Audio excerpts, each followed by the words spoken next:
자, 오늘 고린도전서는 7장 31절에서 40절까지 있는 말씀을 가지고 어떻게 해야 주를 기쁘시게 할꼬 하되 라는 주제로 함께 말씀을 듣도록 하겠습니다. 우리가 영어 제목은 Unmarried carries the Lord's things, How may please the Lord 라는 그런 주제가 되겠습니다. 우리 하나님 말씀 같이 볼게요. 제가 한 절 읽고 여러분도 한 절 읽고 교독하겠습니다. 마지막 40절은 우리 함께 봉독합니다. 세상 물건을 쓰는 자들은 다 쓰지 못하는 자같이 하라. 이 세상의 형적은 지나감이니라. 너희가 염려 없기를 원하노라. 장가가지 않은 자는 주의 일을 염려하여 어찌하여야 주를 기쁘시게 할꼬 하되 장가간 자는 세상 일을 염려하여 어찌하여야 아내를 기쁘게 할꼬 하여 마음이 나누이며 시집가지 않은 자와 처녀는 주의 일을 염려하여 몸과 영을 다 거룩하게 하려 하되 시집간 자는 세상 일을 염려하여 어찌하여야 남편을 기쁘게 할꼬 하느니라. 내가 이것을 말하면 너희의 유익을 위함이요 너희에게 올무를 놓으려 함이 아니니 오직 너희로 하여금 이치에 합하게 하여 분요함이 없이 주를 섬기게 하려 함이라. 누가 자기의 처녀 딸인 대한 일이 이치에 합당치 못한 줄로 생각할 때에 혼기도 지나고 그같이 할 필요가 있거든 마음대로 하라. 이것은 죄짓는 것이 아니니 혼인하게 하라. 그러나 그 마음을 굳게 하고 또 부득이한 일도 없고 자기 뜻대로 할 권리가 있어서 그 처녀딸을 머물러 두기로 마음에 작정하여도 잘하는 것이니라. 그러므로 처녀딸을 시집 보내는 자도 잘하거니와 시집 보내지 아니하는 자가 더 잘하는 것이니라. 아내가 그 남편의 살 동안에 매여 있다가 남편이 죽으면 자유하여 자기 뜻대로 시집 갈 것이나 주 안에서만 할 것이니라. 그러나 내 뜻에는 그냥 지내는 것이 더욱 복이 있으리로나 나도 또한 하나님의 영을 받은 줄로 생각하노라. 아멘. 우리 잠깐 기도하겠습니다. 언제나 사랑이시고 긍휼과 자비이신 모든 것에 능하시고 모든 것을 아시는 우리 아버지 하나님께 감사와 찬송과 영광을 돌립니다. 아버지 하나님께서 택하셔서 하나님 주의 이름을 위하여 얼마나 해를 받고 고난을 받아야 할지를 알리시고 그에게 주님의 일을 맡기신 사도 바울을 통하여 오늘 우리에게 주시는 말씀이 결혼하지 않은 자는 어찌하여야 주님을 기쁘게 하실꼬 한다고 하였습니다. 그러나 결혼한 자는 주의 일을 생각해보다는 세상 일을 염려하여 아내를 어찌하면 기쁘게 할꼬 한다고 하니 아버지 하나님, 하나님께서 주님의 고난을 택하게 하시는 이 사도 바울이 우리에게 말하기를 결혼하지 않고 혼자 지내는 것이 주를 위하여 훨씬 더 좋다라고 말씀을 하십니다. 아버지 하나님, 우리가 이 땅을 살면서 이해할 수 없는 말씀 중에 하나이기는 하나 우리가 하나님의 말씀이 깊이 우리 안에 있다고 할 때에 하나님 우리가 이 말씀이 깊이 공감이 되고 또한 그렇게 되기를 원하는 마음들이 있을 줄로 믿습니다. 아버지 하나님, 오늘 사도 바울을 통하여 우리에게 말씀하시는 이 말씀이 우리의 마음 속에 녹아져서 정말 나를 또는 내 아내를 혹은 우리의 육신의 형제 자매들을 기쁘게 하거나 염려하는 일이 아닌 오직 나를 구원하신 나를 위하여 십자가 위에 돌아가신 예수 그리스도를 위하여 어떻게 하면 주님이 기쁘실까 하는 것을 염려하는 사람들이 다 되어질 수 있도록 하나님께서 역사하시고 인도하여 주시옵소서. 예수님의 이름으로 기도하옵나이다. 아멘.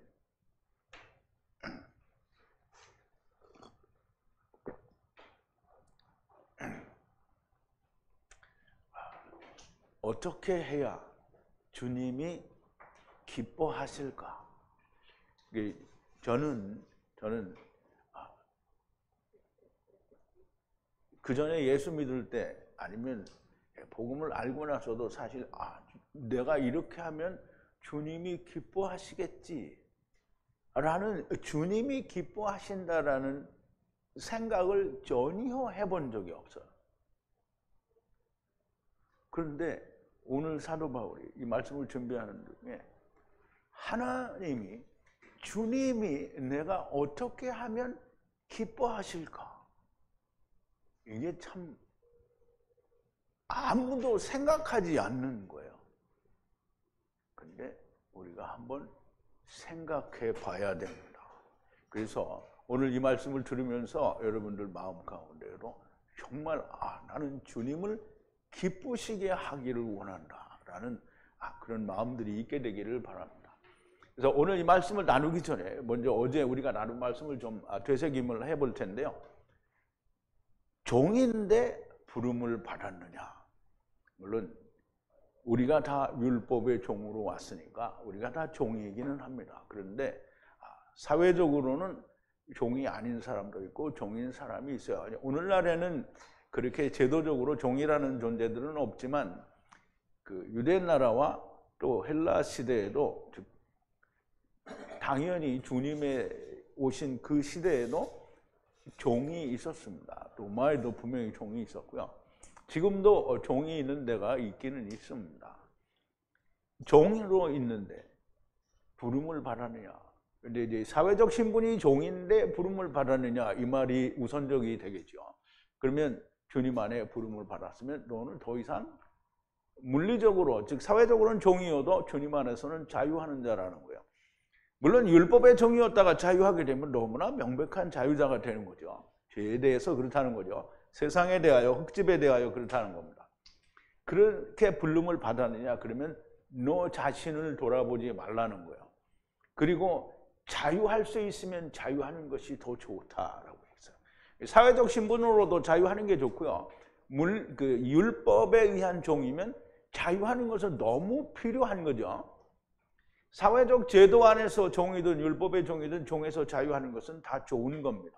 주 안에서 부르심을 받은 자는 주님의 자유자요. 그리고 자유자로 부르심을 받은 자는 그리스도의 종이라는 거예요. 그러면 종으로서 부름받은 자는 그리스도의 종이 아니냐? 역시 그리스도의 종이죠. 너희는 값으로 산 것이니 사람들의 종이 되지 말라.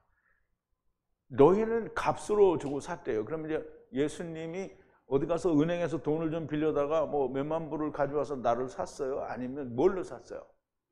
예수님의 피로 우리를 값주고 샀어요. 그러므로 예수님의 피값을 우리가 대체할 수 있는 게 없거든요. 그러므로 우리는 예수님 겁니다. 나는 내 거인 줄로 알고 있으면 큰 오해입니다. 믿든지 안 믿든지 내가 믿지 않을 뿐이지 내가 주님 거가 아닌 게 아니에요. 여전히 주님 거예요. 그러면 여전히 주님 건데, 그러면 우리가 세상에서 말하는 대로 저놈은 지옥 갈 놈이야. 그러면 그 주님 건데 지옥에 가겠어요? 안 가겠어요? 안 가요. 그럼 어디로 가요? 음부로 가요. 음부가 어딘지 알아야 돼요. 음부는 구약에서는 쉐올이라고 해요. 쉐올. 서울이 아니고요. 쉐올이요. 쉐올. 근데 그러면 신약에서는 왜 그러니까 구약에서는 쉐올을 음부 죽은 자가 가는 곳이라고 얘기를 해요. 그러면 이제 구약에서 말하는 지옥은 쉐올이에요. 쉐올. 음부란 말이에요. 음부. 그럼 신약에서도 구약의 음부가 바뀌었을까요? 안 바뀌었을까요? 안 바뀌죠. 그건 절대 안 바뀌는 거예요. 그런데 그걸 신약에서 탈타로라고 하는데요. 탈타로스는 뭐냐면 그리스 신화에 나오는 지하의 신이 머무는 곳이 탈타로스예요. 그리고 또 하데스라고 하는데 거기도 비슷한데요. 그리스 신화에 나오는 게 쉐올이 아니에요. 성경이 말하는 음부가 쉐올이에요. 그러므로 신약에서 번역한 모든 헬라어든지 우리말이든지 그 번역은 전부 잘못된 겁니다. 그냥 음부 아니면 쉐올이라고 말을 해야 되는 거예요. 그래서 구약에서 야곱이 이야기할 때 내가 음부로 내려가리라, 이건 셰올로 내려가리라 이렇게 얘기한 거거든요. 그래서 우리가 잘 이해를 해야 됩니다. 값으로 샀어요. 주님이 자기 피로, 하나님이 자기 피를 값으로 주고 샀어요. 그런데 샀는데 나는 아니다 이렇게 하면 안 되죠. 그 종을 내가 어디 가서 사왔어요. 근데 내가 돈을 냈거든. 근데 이 종이 자꾸 나는 당신의 종이 하기 싫어요. 이렇게 하면 어떻게 해요? 물러야 되죠? 물르면 뭐예요? 손해보는 거죠? 왜? 자기는 마귀종이 되는 거잖아요. 하나님의 종이 되었다가 마귀종이 되는 거잖아요.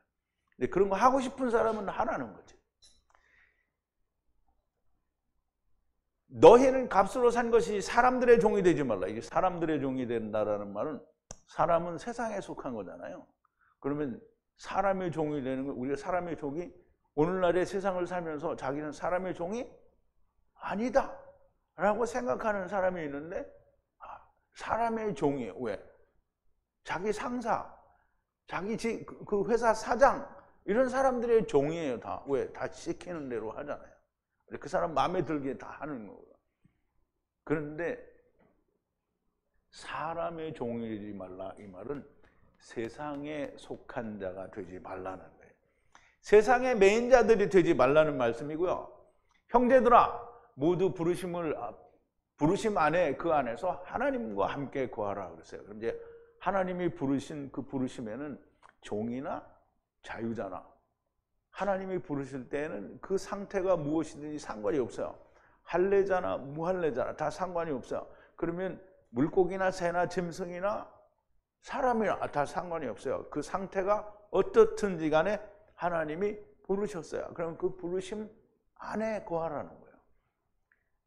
당연히 하나님이 부르셨으니까 다 데리고 가십니다. 어떠한 모습으로 있든지 다 주님이 값을 주시고 사셨으니 하나님 안에 거하라는 말씀이고요. 그런데 처녀에 관하여는 주의 명령으로 받지는 않았으나 주의 아래 신실하고 자비로운 의견으로 너희에게 주노니 임박한 환난을 인하여 사람이 그대로 지내는 것이 좋으니라 그랬어요. 이 성경에는 분명히 이러므로 남자가 부모를 떠나서 아내와 연합하여 둘이 한 몸이 될지로다 이렇게 얘기를 했기 때문에 결혼을 안 하는 것이 좋다, 결혼을 안 하는 것이 진리다 이렇게 말할 수는 없는 거예요. 당연히 결혼하는 것은 죄가 아니에요. 그런데 결혼을 하라는 거예요. 그런데 안 할 수 있으면 안 하는 게 좋다는 거예요. 왜냐하면 바울이 주의 일을 하기 위해서는 안 하는 게 더 좋다라고 얘기를 하는 거예요. 그래서 결혼하지 말라는 것은 처녀에 관하여는 주님께 받은 명령은 아니라는 거예요. 그래서 자기의 이 의견을 말하는데요. 나중에 사도 바울이 얘기를 하죠. 나도 성령을 받은 사람이다. 그러니까 내가 권고하는 것은 성령님의 의견도 없지 않다라는 얘기를 하는 거예요. 임박한 환난이라는 거는 예수님 시대에도 말세잖아요. 바울의 시대에도 말세예요. 제자들의 시대에도 말세예요. 그런데 지금도 말세란 말이에요. 그러면 이게 뭐냐? 세상은 다 말세고요. 모든 각 개인에게는 자기만의 마지막에 있는 거예요. 그래서 자기의 마지막이 오게 되면 임박한 환난이 되죠. 그럼 모든 사람에게는 다 자기의 임박한 환난이 있어요. 그래서 임박한 환난이 오면 주의 일을 하고 싶어도 못하니까 혼자 지내는 게 좋다는 거예요. 처녀는 유대인들이 아닌 이방인을 말합니다. 왜냐하면 유대인들은 전부 하나님이 자기 남편이었어요. 왜냐하면 율법을 받았기 때문에. 그래서 남편이었는데 남편을 순종치 않은 게 유대인들이거든요. 그래서 이 유대인들은 다 과부고요. 그리고 이방인들은 한 번도 하나님이 자기의 남편이었던 적이 없어요. 그럼 예수 그리스도가 처음 남편이 되는 거예요. 그래서 처녀라고 말을 하는 겁니다. 처녀에 대하여 말한다고 하면서 그 뒤에 뭐라고 하냐면 처녀는 그 다음에 또 처녀라고 해야 되잖아요. 근데 사람이라고 말을 합니다. 그러므로 처녀는 물리적인, 생물학적인 처녀를 말하는 게 아니고요. 모든 그리스도를 떠난 지금 그리스도의 아내가 되어야 하는 모든 사람을 두고 말을 하는 겁니다. 아내에게 묶였느냐? 노이기를 구하지 말고 아내로부터 놓였느냐? 아내를 구하지 말라. 이건 남자도 똑같죠. 그러니까 아내들에게도 똑같은 말이에요. 남편에게 묶였느냐? 노이기를 구하지 말고 남편으로부터 놓였느냐? 남편을 구하지 말라. 이 같은 말입니다. 아내만을 말하지 않고 남편도 포함을 한 겁니다. 묶였으면 묶인 대로 살고 혹 놓였으면 아내나 남편을 구하지 말라는, 인생은 주의 일만 전념하기에 짧다라는 거예요. 그런데 장가드는 것도 시집 가는 것도 죄는 아니라는 거예요. 왜냐하면 우리가 생육하고 번성하기 위해서는 결혼도 해야 됩니다. 그러나 이런 일에는 육신의 고난이 따르는 것을 좀 깊이 생각해 보라는 거예요. 어제도 자세히 말씀을 드렸지만 결혼해서 아내가 있고 남편이 있고 또 자식들이 생기게 되면 무조건 다 짐이 많은 겁니다. 그래서 고난이 있는 것을 깊이 생각하고, 그러나 내가 너희를 많이 아낀다는 거예요. 그런데 너희를 아끼는 거는 그 사람이 세상 사는 거에 대해서 아끼면 뭘 하겠어요? 주를 위하여 사는 일에 대하여 너희를 아낀다는 거예요. 그러니까 너희가 조금이라도 더 많은 주의 일을 잘 하려고 하면 어떻게 해요? 혼인을 안 하는 게 좋다는 거예요. 잘 살다가 헤어졌어요. 또는 사별했어요. 그러면 아내나 남편을 구하지 말라는 거예요. 그럼 이제 예수 안에 있지 않는 사람은, 그러니까 예수 안에 아니고 복음을, 하나님의 말씀을 모르는 사람들한테 이렇게 말하면 뭐예요? 화딱지 내죠. 근데 하야세로 하야도 알고 속죄소의 비밀도 다 알고 처음 여호와 하나님 안에서 우리가 왔다가 마지막 여호와 하나님 안에서 우리가 다 간다, 이런 모든 내용을 다 잘 알고 있으면 너무나도 이게 지당한 말이 되는 거죠. 그래서 그러나 내가 너희를 많이 아끼노라 형제들아, 내가 이것을 알게 하노니 마침내 시간이 단축되었다는 거예요. 환난이 임박했는데 이제는 단축이 됐어. 어제도 말씀드렸는데 이제 나는 엄청 단축이 된 거야. 우리 저 자매님은 아직도 덜 단축됐어. 이게 점점 단축이 되죠. 우리 이제 그런 말 하죠. 사람이 태어나면 세월이 아이들 때는 10마일로 가고요. 그리고 20대에는 20마일로 가고, 30대에는 30마일로, 40대에는 40마일로 가고. 우리나라는 킬로미터로 하면 되죠. 그럼 이제 어쨌든 미국은 그래 마일로 다 한다는 말이에요. 그러니까 내가 70이니까 70마일로 달리는 거예요. 엄청 빠르게 가는 거죠. 80 먹은 사람은 80마일로 가요. 80마일이면 시속 100km가 넘어요. 정말 총알같이 가는 거죠. 그래서 시간이 단축되었다는 거예요. 아내를 가진 자는 가지지 않은 자같이 하며, 우는 자는 울지 않는 자같이 하고, 기뻐하는 자는 기뻐하지 않는 자같이 하며, 매매하는 자는 소유하지 않는 것처럼 말하는, 이게 세상 일에 대해서 이건 이렇고 저건 저렇고, 이것 때문에 안 돼, 저것 때문에 안 돼, 이런 거 하지 말라는 거예요. 있는 거, 내가 세상 거가 나한테 있는 것 같이 하지 말라는 거예요. 세상에 모든 게 나한테 없는 것 같이 하라는 거죠. 소유하지 않는 것 같이 하라. 세상 일로 이것 때문에 기쁘고 이것 때문에 슬프다, 이런 걸 하지 말라는 거예요. 자, 이제 오늘 본문으로 들어와서요. 31절인데요. 지금 앞절에서 이야기한 얘기를 하는 거예요. 세상에 이런 것들을 쓰는 자들은 우리말에는 다 쓰지라고 그랬잖아요. 완전히 쓰지 못할 것 같이 하라. 이런 세상의 모양들은 지나가는 것이라 그랬어요.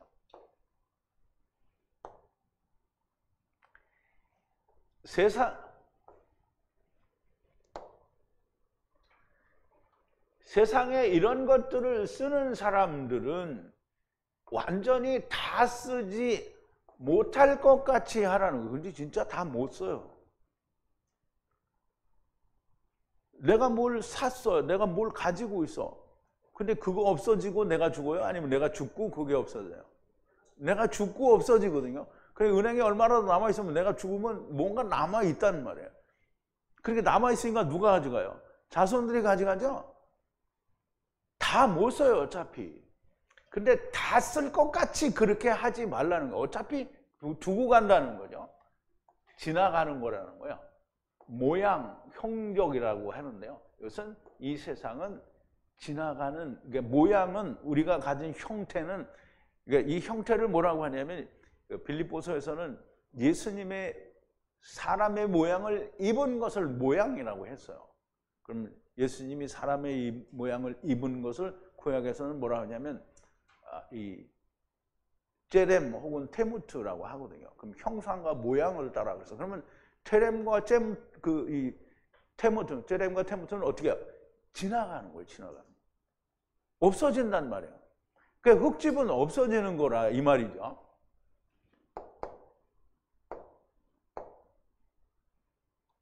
그래서 여기 우리말 번역에는 이제 형적이라고 했는데 형적은 스케마라는 단어인데요. 스케마는 본래 빌립보서 2장 8절에 보면 스스로를 낮추시되 사람과 같이 형적으로 모양으로 나타나셨으며 이 말이에요. 그럼 우리가 예수님을 만나는데 예수님을 어떻게 만나요? 세상에 흙으로 오는 예수님을 우리가 말씀으로도 만나는 거잖아요. 그리고 죽기까지 순종했고요. 그 죽기는 어디에 죽기까지냐면 십자가의 죽기까지 순종하셨다라는 말이에요. 예수님. 그럼 예수님이 하느님이신 나중 여호와 하나님이신 그 여호와 하나님이 육신을 입고 세상에 오신 것이 그게 모양이에요. 그게 스케마라는 말이에요. 근데 그 모양은 어떻게 해요? 어차피 주님이 버리잖아요. 그러니까 주님이 뭐라 했어요? 살리는 것은 영이니 육은 무익하다. 그러면 이제 모양은 지나간다라는 거예요. 그러므로 모양이란 다 지나가는 것이라는 말씀이고요. 이런 것들로 마음을 뺏기지 말라는 거예요. 이제 한 가지 예를 들면 지난번에 어떤 자매님이 부활 때에 예쁘게 나와야 되니까 젊음을 유지해야 된다고 지나가는 거래잖아요. 무슨 헛소리를 하고 있어요. 육신을 가지고 부활하면 그러면 하나님의 집은 어떻게 할 거야? 아니 우리가 두고 온 하나님의 집은 어떻게 할 거냐고요. 그러면 우리가 두고 온 하나님의 집이 그 자매님 모습으로 바뀌어야 되는데 그러면 거기 여자 되잖아요. 그럼 예수님이 뭐라 그랬어요? 부활 때에는 하늘의 천사 같아서 시집도 장가도 안 가요. 그 여자로 안 나와요. 남자로도 안 나와요. 천사로 나타나는 거예요. 근데 마음을 뺏기지 말라. 자, 32절인데요. 그런데 너희가 근심이 없기를 원하노라. 결혼하지 않은 자는 주님의 그 일을 염려하여 어떻게 주님을 기쁘시게 할꼬 하되 그랬어요.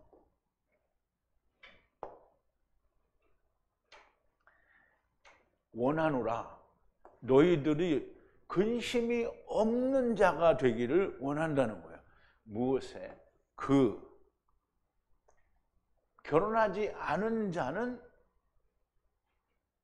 주님의 일을 염려하여 주님을 어떻게 기쁘시게 할꼬 하는다 이 말이에요. 그래서 너희들에게 염려가 없게 하기를 원하는데 장가가지 않은, 그러니까 시집가지 않거나 장가가지 않은 자는 주님을 염려하여, 우리가 주님을 염려한다고 해서 주님이 염려될 분은 아니죠. 근데 주의 일을 염려하여 어떻게 하면 주님을 기쁘시게 할꼬 이렇게 생각을 한다는 거예요.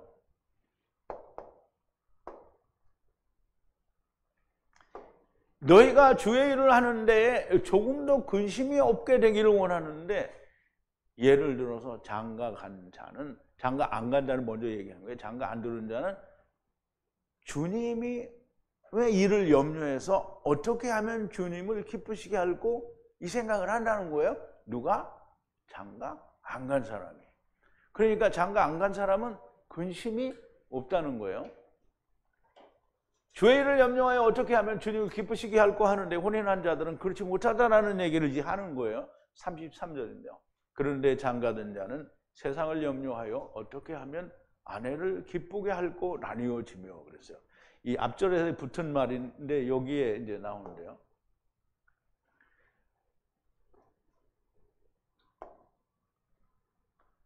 그런데 결혼한 자는 염려하여, 무엇을 염려하여? 세상을 염려하여 아내를 어떻게 기쁘게 할고 생각을 한다는 말이에요. 그래서 마음이 나뉜다는 거예요.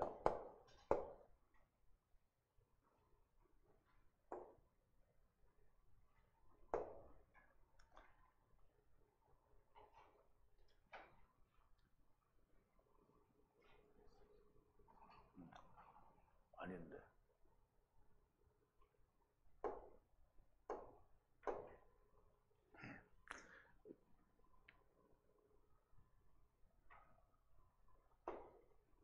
자, 이제 나뉘어주고 언제 나오면 다시 하겠습니다.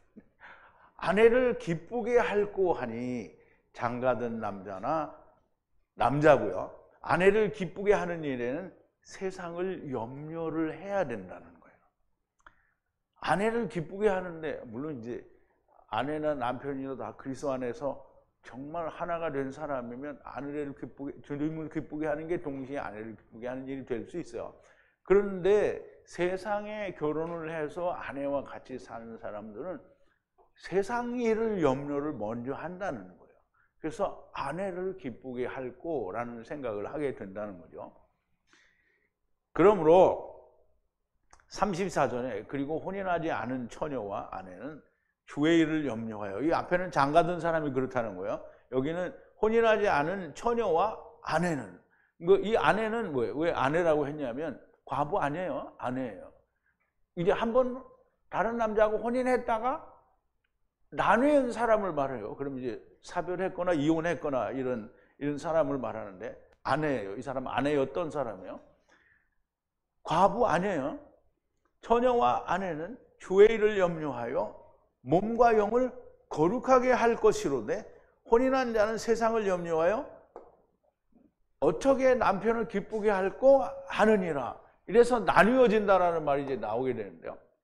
이제 여기 있는데 딴 데 가서 찾았어요. 앞전에 이게 있어요. 나뉘어진다라는 말은 앞에 그 번역에서 나왔잖아요. 그죠?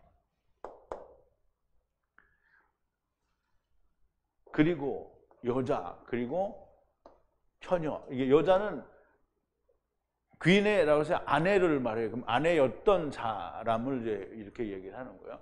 그리고 미혼의 처녀와 아내는 염려한다는 거예요. 누구를? 주님을 염려해요. 그래서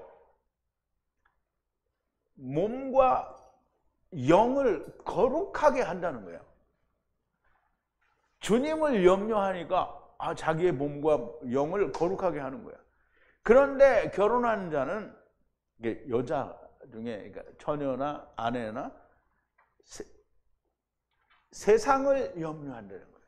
그래서 어떻게 남편을 기쁘게 할고 염려를 하니까 이 혼인하지 않은 처녀나 아내와 혼인한 처녀와 아내는 마음이 나뉘어진다는 거예요. 달라진다는 거예요, 서로. 그래서 사도 바울의 얘기는 나뉘리라 하는 말은 앞절에 이제 걸렸다라고 지금 설명을 드리죠. 혼인하지 않은 처녀, 이방인과 아내, 어떤 형태로든지 이미 결혼을 했던 사람을 말하고요. 죄를 염려하여 몸과 영을 거룩하게 하려고 하는데 봐라요. 혼인한 자는 세상을 염려하고 어떻게 하면 남편을 기쁘게 할고 한다는 거예요.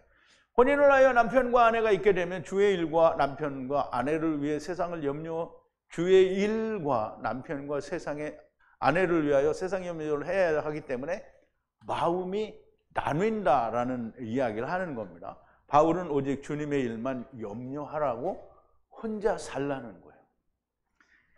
자, 35절인데요. 이것은 너희 자신에게 유익하라 말하는 것이요, 올무를 너희에게 놓으려는 것이 아니라 그러나 존귀하고 근심 걱정이 없이 주님을 섬기게 하려 함이라 그랬어요. 지금 사도 바울이 이런 말을 하는 것은 너희를 유익하게 하려고 하는 것이지 너희에게 무슨 덫을 놓거나 올무를 놓으려는 게 아니라는 거예요. 자, 근데 이것은 너희들 자신들에게 편리하고 유익하게 하기 위해서 말을 하는 것이지 너희에게 올가미를 두기 위하여 하는 것이 아니라는 거예요. 너희가 존귀하게 그리고 섬기게 주님을 위하여 근심 걱정이 없이 그렇게 섬기게 하기 위해서 너에게 이 말을 하는 거라는 거예요. 유익하게 하기 위해서. 근데 이제 우리가 이런 말을 하면 어떻게 나 혼자 사는 게 어떻게 주님께 유익하냐. 나는 맨날 마음이 그냥 바깥으로 싸돌아다니고 맨날 이게 그런 게 없으면 혼자 살면 더 방황할 것 같은데 어떻게 이렇게 돼요? 그럼 이제 혼자 사는 사람이 더 방황할 수 있죠. 그런데 바울이 하는 얘기는 그리스도 안에 있는 사람에 대해서 이야기를 하는 거예요. 내가 이것을 말하는 것은 너희에게 올무를 놓으려는 것이 아니요 유익하게 하고 주님을 근심 걱정 없이 존귀하게 섬기게 하려는 것이라. 하나님의 말씀을 깊이 알지 못하고 그냥 교회에 출석하는 것이 예수 믿는 게 아니라, 믿는 자들에게는 그렇게 교회 다니는 것이 예수 잘 믿는 거다라고 믿고 있는 사람들에게는 올무가 될 수도 있습니다. 그러나 하야세로 하야를 깊이 있게 아는 자들은 올무가 되지 않습니다. 자, 36절인데요. 그런데 누가 그의 혼인하지 않은 딸을 위해 격에 맞지 않거나 만약 혼기도 지났고 그래서 내가 우리 딸내미한테 빚을 졌다 라고 생각되거든 원하는 대로 결혼을 하라는 거예요. 결코 죄가 아니라는 거예요. 근데 이 말을 우리가 우리말로 이해하기는 조금 쉽지 않았던 내용인데요. 만약에 그런데 어떤 사람을 말하는 거예요. 격에 맞지 않는 행동이다. 결혼하지 않은 그의 딸에 대해서 왜 결혼해야 되는데 이 결혼 안 하고 있어. 저도 딸이 둘이 있는데 둘 다 결혼 안 했거든요. 이것 때문에 결혼을 안 하고 그래서 빨리 어디 가서 남자친구를 얻어가지고 결혼을 하지 왜 안 해. 이제 이렇게 생각하는 거예요. 생각하는 게 격에 맞지 않다. 이게 혼자 오래 살고 있으면 격에 맞지 않다. 그래서 우리 어떤 형제님도 이번에 딸이 결혼했잖아요. 많이 나이가 있었거든요. 그래서 이게 결혼을 안 하면 걱정이야. 격에 맞지 않다고 걱정을 한다는 거야. 그리고 생각하기를 혼기가 지났어요. 그래서 혼기가 지났으니까 이제 이 딸내미한테 내가 시집을 못 보내줘서 빚을 졌다라고 생각하는 거예요. 그렇게 생각이 되거든 어떻게 해요? 원하는 대로 하라는 거예요. 원하는 대로 하라. 원하는 대로 뭘 하라는 거예요? 결혼시키라는 거죠. 결혼하는 것이 죄가 아닌 거예요. 그렇게 하라는 거예요. 부모가 자식이 혼기가 늦어져서 얘 빨리 결혼해야 되는데 이건 왜 이렇게 시대에 맞지 않게 이렇게 됐냐 이렇게 걱정되거든 빨리 가게 하라는 거예요. 그런데 이제 다음이 또 재미있습니다. 부모가 되어 딸을 시집 보내지 않는 것이 격에 맞지 않는다거나 혼기가 지나서 빚이 있다고 생각되거든 원하는 대로 결혼을 하는 것이 죄가 안 된다는 거예요. 딸이든 아들이든 결혼을 해야 한다고 생각하면 하게 하라는 거예요. 그 이제 오늘날에는 부모가 자식들이 결혼을 안 하면 걱정이죠. 그런데 그 옛날에는 부모가 너 시집가지 마, 장가가지 마 이렇게 해서 안 보내주면 막 큰일 나죠. 근데 바울은 지금 그걸 하라는 거예요. 자, 이제 37절인데요. 그런데 그 마음이 확고히 서고 필요하지 않고 그의 뜻대로 할 권세도 있어서 그의 마음에 그의 처녀딸을 유지하기로 결정을 해도 잘하는 거라는 거예요. 근데 오늘날에는 이런 권세가 있는 부모가 없죠. 이 부모가 너 결혼하지 마 절대 안 돼 이런 부모가 없어요. 근데 이제 그런 사람들이 있었어요. 너 내 눈에 흙이 들어가 저기는 그 여자하고 그 남자하고 결코 결혼을 못 한다 이런 부모들이 있었단 말이에요. 근데 어쨌든 이건 자기 똥배짱이지 이게 권세가 아니에요. 권세는 할 수 있는 거예요, 법적으로. 이제 그런데 어떤 사람이 서 있어요. 확고하게 서 있어요. 그 마음이 확고하게 서 있단 말이에요. 그리고 필요하지가 않아. 결혼이라는 건 필요하지가 않다라고. 그리고 엑소시아, 힘이 있어. 권세가 있단 말이에요. 권세를 가지고 있어요. 그의 뜻에 의해서 할 수 있는 권세가 있어요. 그래서 그의 마음에 결정을 해요. 뭐라고 결정하냐면 결혼하지 않은 딸을 유지하기로 결정을 해요. 그래도 좋다는 거예요.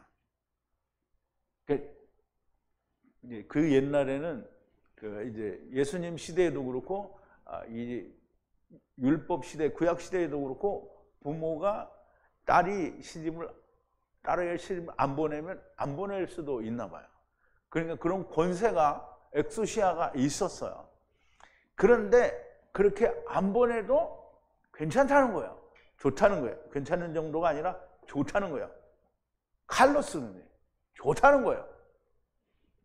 근데 이제 오늘날 시집가고 장가가고 싶은 아들, 딸들에게 이런 말을 하면 큰일 나죠.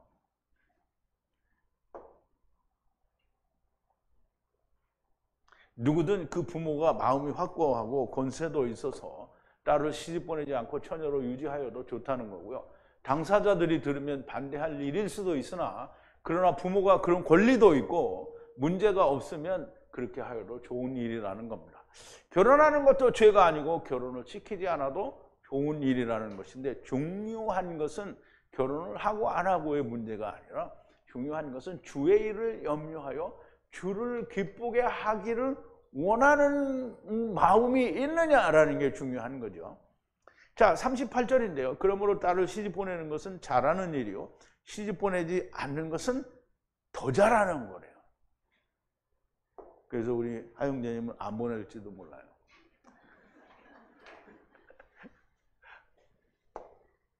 자, 이제 그러므로 그리고 결혼을 하는 것도 어떻게 해요? 잘하는 거다. 이 칼로스예요. 잘하는 거예요. 그런데 결혼을 시키지 않는 것도 보다 나은, 더 잘하는 거라는 거예요. 더 잘하는 거. 근데 이제 이런 경우가 참 있기 어렵죠. 왜냐면 오늘날 애들한테 시집 가고 싶은데 가지 말라면 큰일 나요. 가기 싫은데 가라고 해도 큰일 납니다.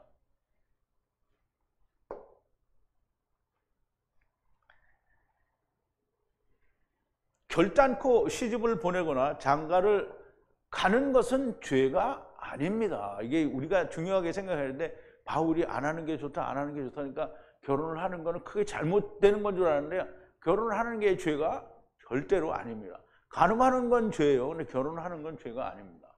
사람이 생육하고 번성하는 것도 남자와 여자가 만나야 하는 것이고 그리스도가 지체들을 구원하기 위해서도 남자와 여자가 만나는 것으로 하나님이 설명을 하셨어요. 그러므로 결단코 결혼하는 것이 죄가 아닙니다. 결혼은 뭐 남자만 하고 여자는 결혼을 안 하는 게 아니잖아요. 남자도 여자도 결혼하는 게 결단코 죄가 아니라는 거야.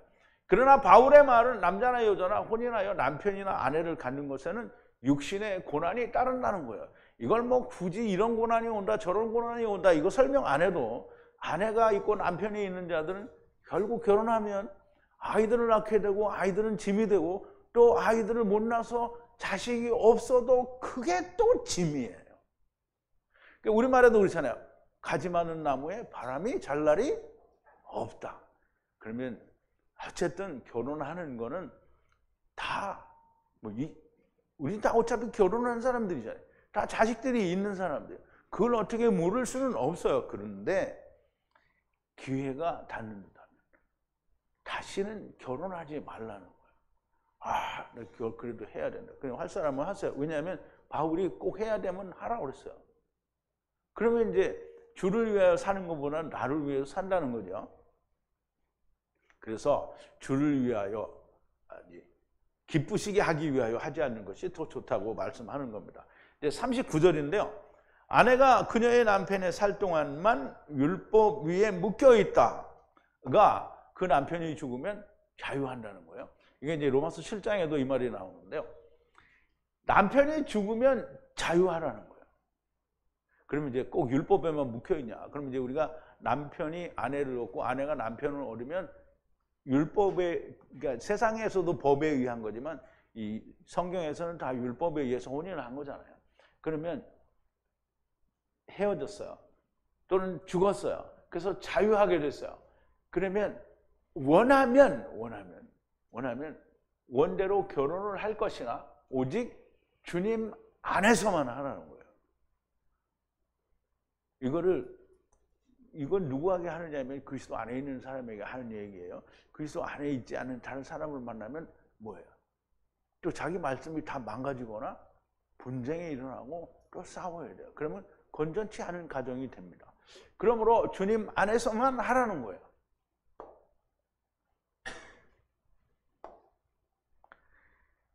아내가 묶여 있어요.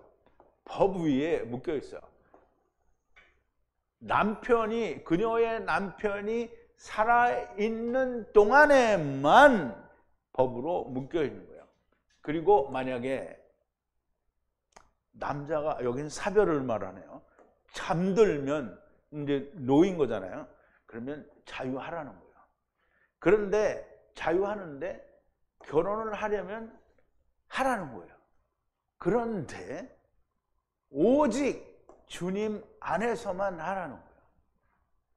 그러니까 아내 때문에 또 분쟁이 일어나기를 원치 않는 거죠. 그래서 주님 안에서만 하라는 거예요. 그런데 이제 사람들이 바울은 이렇게 얘기를 해 주었어도 그러니까 우리는 이제 그런 일이 일어나지 않을 거라고 생각하는데, 물론 그런 일이 일어날지도 모르지만 일반 교회를 다니는 사람들은 다 어떻게 하냐면 다 하죠. 결혼을 해요. 그리고 꼭 교회 안에서만 안 해요. 그냥 형편 좋은 사람들, 뭐 이 뒤 배경도 보고 다 보고, 이 사람이 뭐 신뢰할 만하다. 믿음은 상관이 없어요. 그냥 자기가 믿을만 하면 결혼을 하죠. 이런 결혼을 이야기하는 게 아니에요. 이런 결혼을 얘기하는 게 아니고요. 아내가 그녀의 남편이 살아있는 동안에는 율법으로 묶여 있을 것이나 남편이 죽으면 자유하고 원하면 혼인을 하되 오직 주 안에서만 하라는 거예요. 이 말씀은 조금 이따 뒤에 다음 절에도 나오는데, 율법에 대하여 듣고 이제 남편을 주님만 남편으로 섬기라, 이런 의미로 들어있는 거예요. 이 말씀은 로마서에서 말씀하는 거 우리가 한번 보죠. 로마서 7장 1절부터 4절까지인데요. 형제들아, 내가 법을 아는 자들에게 말하노니 너희는 율법이 사람이 살 동안만 그를 주관하는 줄 알지 못하냐. 그래서 사람이 법 아래에 있다가 죽었어요. 율법에 대해서 죽었다는 말이에요. 그러면 율법에 대해서 죽었으면, 그러면 이제 우리가 말로만 죽은 게 아니라 진짜로 죽었다고 하죠. 그러면 이제 죽은 놈을 우리가 어떻게 할 거예요? 아무것도 안 하죠. 그러니까 예수님은 우리가 예수 그리스도의 십자가에서 죽은 것처럼 나도 내 십자가에서 죽으라는 거예요. 죽으면 율법에 대해서 죽었어요. 그러면 율법에 대해서 죽었는데 이 죽은 사람을 어떻게 해요? 율법이 뭐라고 할 수가 없는 거예요. 율법이 사람의 살 동안만 주관하는지 알지 못하느냐. 남편이 있는 여인이 그 남편 생전에는 법으로 그에게 매인받으나 만일 그 남편이 죽으면 남편의 법에서 벗어났느니라. 그러므로 만일 그 남편의 생전에 다른 남자에게 가면 음부라 이르되 남편이 죽으면 그 법에서 자유케 되나니 다른 남자에게 갈지라도 음부가 되지 않는다. 그럼 이제 남편이 죽었어요. 그럼 이제 다른 남자한테 가야 되잖아요. 그럼 이제 우리가 아까는 뭐라 했어요? 주님 안에서만 하라고 그랬잖아요. 그러면 주님 안에서 하는데 주님 안에 있는 사람을 찾기 쉬워요? 어려워요? 그러니까 뭐래? 다른 남자가 누구예요? 예수님한테 가라는 거예요. 그래서 다른 남자에게 갈지라도 음부가 되지 않으니라. 그러므로 형제들아 너희도 그리스도의 몸으로 말미암아 율법에 대하여 죽임을 당했으니 이제 다른 이 곧 죽은 자 가운데서 살아나신, 죽은 자 가운데서 살아나신 이가 누구예요? 예수님에게 가서 우리로 하나님을 위하여 열매를 맺히게 하려 함이라 그랬어요. 그러면 누구한테 시집 가라는 거예요? 예수님한테 가라는 거예요. 근데 사도 바울이 지금 이 얘기를 하려고 하는 거예요.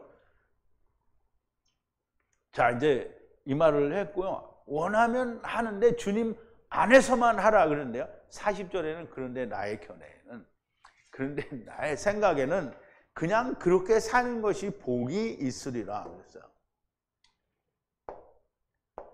참. 그런데 복이 있다는 거예요. 그냥 그렇게, 이게 야사부예요. 이건 나누다가 아니고요. 야사부예요.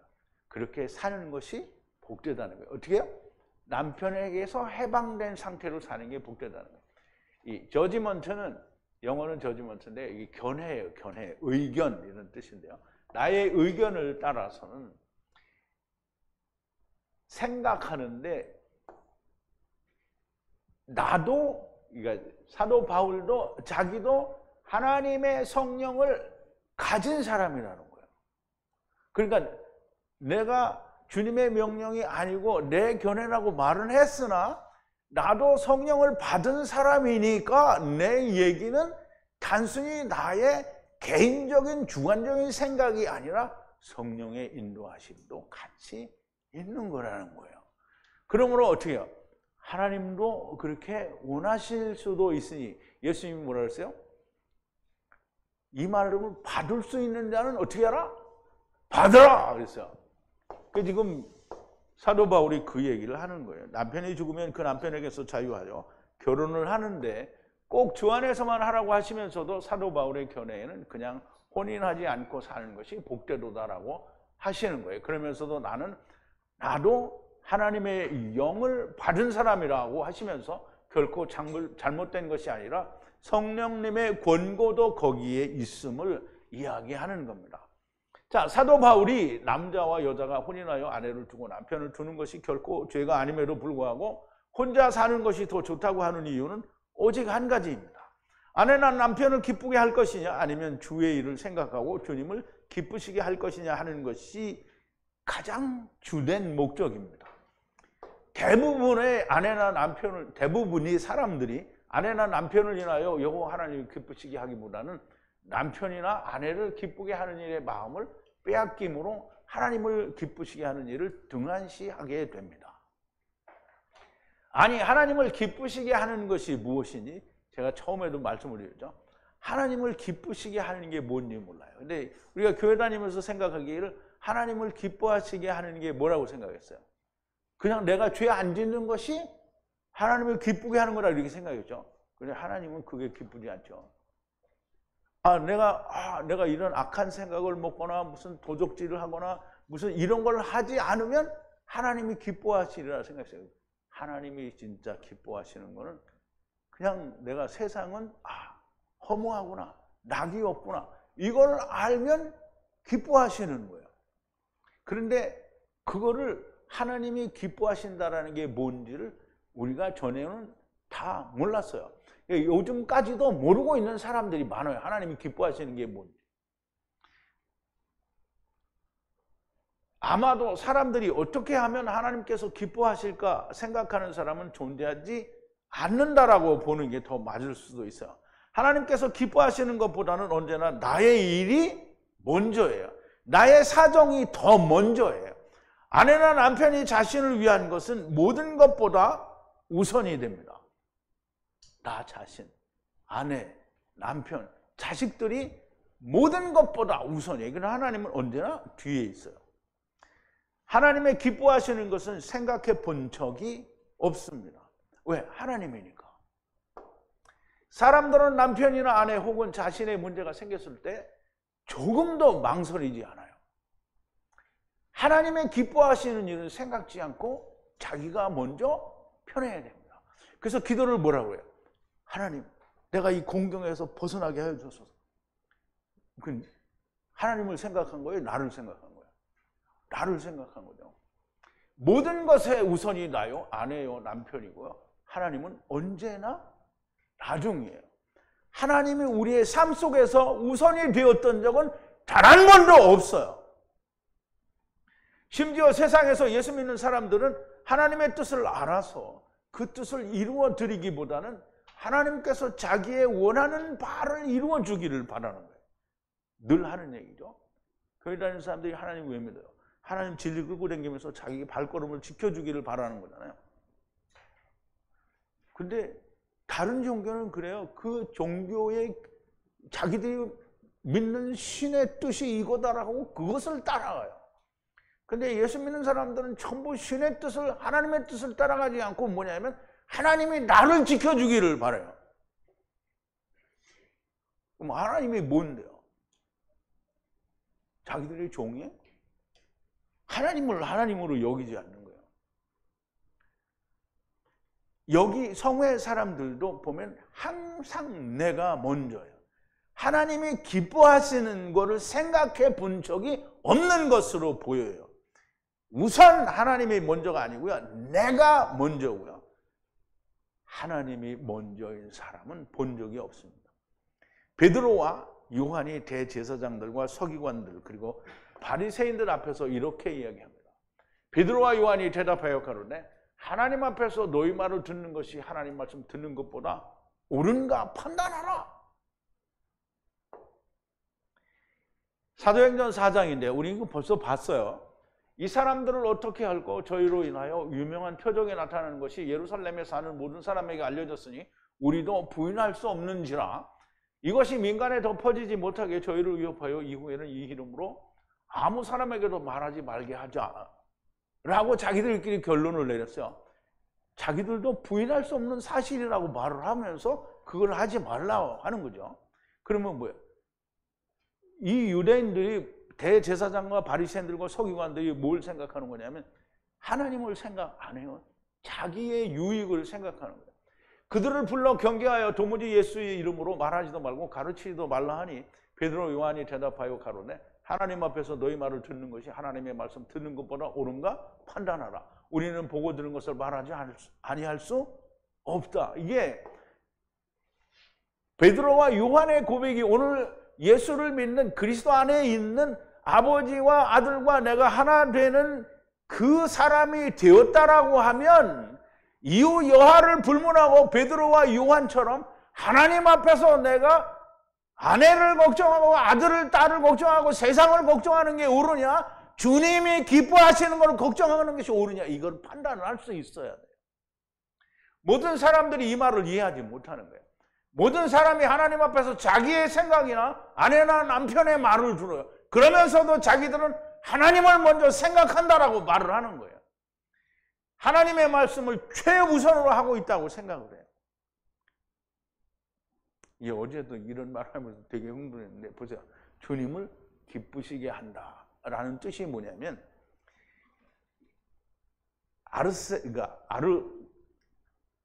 아레세예요. 아레세. 근데 이게 히브리어로는 뭐냐면 토브예요. 토브는 선이에요. 선은 우리가 하나님 앞에 우리가 선해져야 하나님이 기뻐하시는 거예요. 그럼 이제 우리가 죄를 안 지면 하나님이 기뻐하냐? 아니라고 그러죠. 하나님이 원하는 게 뭐예요? 우리가 죄인인 걸, 하나님을 떠난 걸 깨닫는 게 선이잖아요. 그러면 하나님이 그거를 선이 되었을 때 뭐라고 하냐면 야타브라고 해요. 야타브.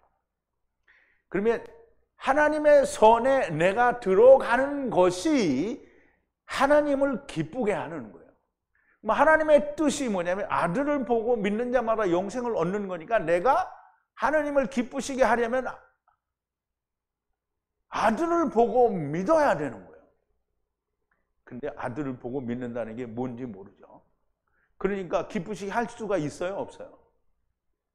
선은 하나님의 말씀대로 행하고 믿는 것이 선입니다. 그러면 이제 우리가 다 믿잖아요. 그럼 이런 성회 사람들이 다 믿어요. 하나님을 믿고 여러분들은 정말 아는 것도 많아서 다 믿어요. 그런데 믿음이 없어요. 어떤 믿음이 없느냐 보자고요. 창세기 15장 6절에 보면 하느님이 아브라함에게 나타나셔서 이후에 여호와의 말씀이 이상 중에 아브라함에게 임하여 가라사대 아브라함아 두려워 말라. 나는 너의 방패요 너의 지극히 큰 상급이니라. 아브라함이 가로되 주 여호와여 무엇을 내게 주시려나이까. 나는 무자하오니 나의 상속자는 이 다메섹 엘리에셀이니이다. 아브라함이 또 가로되 주께서 내게 씨를 주지 아니하셨으니 내 집에서 길리운 자가 나의 후사가 될 것이니이다. 여호와의 말씀. 그에게 임하여 가라사대 그 사람은 너의 후사가 아니라 네 몸에서 날 자가 네 후사가 되리라 하시고 그를 이끌고 밖으로 나가 가라사대 하늘을 우러러 무별을 셀 수 있나 보라. 또 그에게 이르시되 네 자손이 이와 같이 많으리라. 지금 아브라함에게는 아들이라고는 하나도 없어요. 이스마엘도 없고요. 없어요. 그런데 지금 어느 날 갑자기 밤에 밖에 나가서 하늘에 별을 보고 거기에, 그러니까 오늘날에는 별도 잘 안 보이지만 그때는 얼마나 별이 잘 보였겠어요. 그 하늘에 무수한 별들이 이 숫자만큼 내 후손들이 많아지리라. 여러분 같으면 믿겠어요? 아, 하나님 말도 안 되는 소리를 이렇게 하세요. 아브라함이 뭐라 했어요? 여호와를 믿었어요. 그랬더니 여호와께서 그를 그의 의로 여기시고, 이 믿음이 우리가 없다는 거예요. 그러니까 우리가 다 예수, 지금 진리의 말씀을 듣고 하야세드 하야를 듣고 우리가 다 하나님과 하나가 됐으니까 우리는 다 하나님을 믿는다고 하는데, 여러분들이 하나님을 믿으면 아무것도 안 해야 돼요. 그런데 여러분들이 제일 많이 걱정하는 게 뭐예요? 아유, 하나님, 내가 이 하나님 잘 믿게 하기 위해서 나의 형편과 처지를 어떻게 잘 순탄하게 열어줘서, 항상 그거 생각하죠. 믿는 거 아닙니다. 또 우리가 보면 창세기 22장에 보면 모리아산에서 하나님이 야, 이삭을 바치라 그랬어요. 창세기 22장 9절인데 하나님이 그에게 지시한 곳에 이른지라 이에 아브라함이 그곳에 단을 쌓고 나무를 버려놓고 그 아들 이삭을 결박하여 단 나무 위에 놓고 손을 내밀어 칼을 잡고 그 아들을 잡으려 하더니 여호와의 사자가 하늘에서부터 그를 불러 가라사대 아브라함아 아브라함아 하시는지라 아브라함이 가로되 내가 여기 있나이다 하며 사자가 가라사대 그 아이에게 손을 대지 말라 아무 일도 그에게 하지 말라 내가 네 아들 독자라도 아끼지 아니하였으니 이제야 내가 나를 하나님을 경외하는 줄 아노라 그랬어요. 그럼 이제 보세요. 우리는 성경에 이렇게 되어 있으니까 야, 아브라함이니까 저런 걸 할 수 있지. 근데 이거 아브라함이 그렇게 할 수 있는 거를 하나님이 누구에게 요구하는 거냐면 여러분들에게 요구하고 있는 거예요. 아, 왜 너는 빼냐? 물론 나도요. 똑같죠. 누구에게든지 아버지 하나님의 말씀, 진리의 말씀을 들은 자들에게는 똑같은 믿음을 원하는 거예요. 근데 이렇게 믿는 사람 없어요. 그 이제 우리가 마태복음 6장에 보면 네가 무엇을 먹을까, 무엇을 마실까, 무엇을 입을까 염려하지 말라라고 하죠. 근데 그 염려 안 하는 사람이 있어요? 없어요. 153 성회 사람들도 다 그거 염려하거든. 그러니까 지금 그거 염려하면 뭐예요? 하나님을 믿는 것 같은데 믿지 않는 거예요. 하나님을 믿는 건 내가 지금 여기서 당장 밥을 먹을 게 없어서 굶어도 하나님이 나를 어떻게든 먹여줍니다. 그런데 그거 안 믿는 거예요. 다 내가 가진 걸로 어떻게 해결하려고 하는 게 아직 믿음이 없다는 거예요.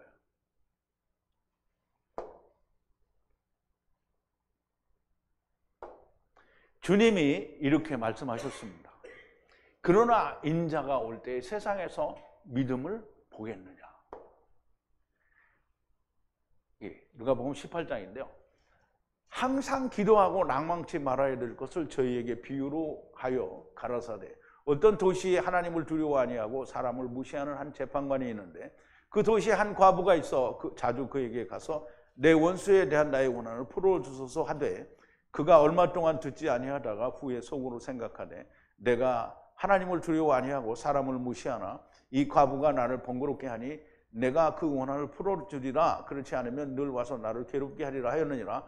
주께서 또 가라사대 불의한 재판관의 말하는 것을 들으라. 하물며 하나님께서 그 밤낮 부르짖는 택하신 자들의 원한을 풀어주지 아니하시겠느냐? 저희에게 오래 참으시겠느냐? 내가 너희에게 이르노니 속히 그 원한을 풀어주시리라. 그러나 인자가 올 때 세상에서 믿음을 보겠느냐 하시니라. 근데 이제 우리는 보세요. 이걸 가지고 사람들이 뭐래요? 하나님이 들어주실 때까지 기도를 해야 된다. 그런데요. 지금 주님은 뭐라고 하냐면 하나님께서 밤낮 부르짖는 택하신 자들의 원한을 풀어주지 아니하시겠느냐 그랬잖아요. 그러면 하나님이 응답을 안 하시는 이유는 뭐예요? 밤낮 부르짖는 택하신 자들의 원한이 없어. 아니 하나님께 구하는데 택하신 자들의 원한이 뭐예요? 아, 내가 어떻게든지 교회에 꾸준히 잘 나가게 해달라는 게 그게 원한이 아니에요. 원한은 뭐예요? 우선 하나님이 나의 원한을 갚아주셨어요? 그러면 내 동료들의 원한도 갚아주세요. 이거 기도해야 되는데 그거 기도하는 사람이 없어요. 그러니까 주님이 내가 세상에 올 때 너희 가운데서 믿음을 보겠느냐는 거예요.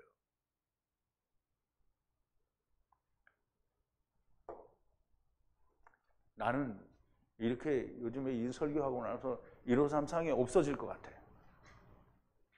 다 이게 안 오는 사람들은 아예 안 오니까 상관이 없어요. 그런데 온 사람들한테 대고 이렇게 얘기를 하니까 이 목자가 미쳤나 보다. 그리고 이제 안 올지도 모르겠어요. 믿음을 보겠느냐? 아브라함의 믿음과 같은 믿음을 보겠느냐라는 거예요. 보기 어렵다라는 말씀이고요. 주님을 기쁘시게 하는 길을 염려하는 자를 보기가 어렵다라는 말씀. 모두 자기와 자기에게 속한 자를 염려하는 자들 뿐이라는 것이고요. 모든 것의 우선이 하나님인 사람을 보기에 어렵다는 거예요. 모든 사람들이 이 말씀이 마음에 좀 걸리고 오직 주님을 염려하여 주님을 기쁘시게 하는 사람들이 되기를 바랍니다. 기도하시겠습니다. 거룩하신 우리 아버지 하나님, 감사와 찬송과 영광을 돌립니다. 거룩하신 아버지가 우리의 아버지이니 우리가 그의 아들들이면 우리도 또한 거룩하여야 되지 않겠습니까? 아버지 하나님, 우리가 사도 바울이 그토록 간절히 외치는 그 외침을 우리가 듣게 하시고 우리는 나를 의뢰하기보다는 주님을 기쁘시게 하는 것을 알고 찾을 수 있고 그것을 위하여 우리가 노심초사 고민하고 괴로워하는 자들이 많이 나오게 하여 주시옵소서. 예수님의 이름으로 기도하옵나이다. 아멘.